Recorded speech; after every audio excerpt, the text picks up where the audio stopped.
Autre information sur la culture du café.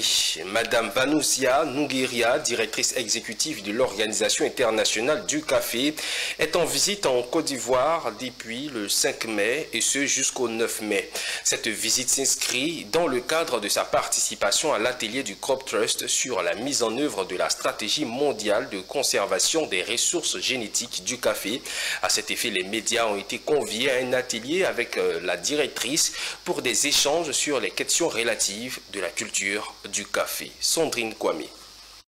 Cette conférence de presse est animée par la première responsable de l'Organisation internationale du café, Vanousia Nogueira, en présence des acteurs de la filière café. En effet, Vanousia Nogueira séjourne à Abidjan depuis le 5 mai pour une visite de travail qui s'achèvera le 9 mai 2025. Elle explique à cette rencontre avec les médias que l'un des objectifs de sa visite en Côte d'Ivoire est d'augmenter la consommation du café dans les pays producteurs et augmenter les revenus des torréfacteurs au niveau mondial. Je suis venue aussi pour rencontrer les autorités compétentes ivoiriennes pour faire le point sur les activités de l'OIC et permettre à la Côte d'Ivoire de dire ses priorités en termes de durabilité du café. J'ai aussi rencontré les acteurs de la filière café pour savoir ce qu'ils attendent de l'OIC.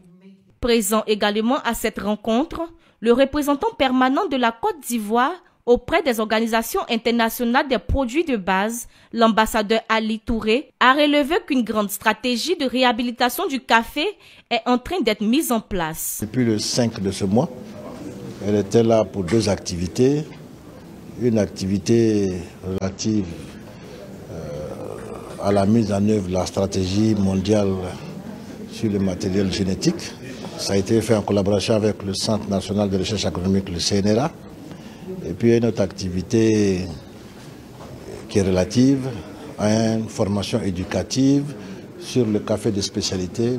Il y a beaucoup d'initiatives qui sont en cours en ce moment avec l'ONUDI, avec l'Union européenne, avec le G7, en collaboration avec l'Organisation internationale du café. Donc, je peux dire que les échanges se sont très bien déroulés avec les autorités puisque j'ai assisté à tous les échanges et qu'il y a une convergence de points de vue entre la Côte d'Ivoire et l'Organisation internationale du café.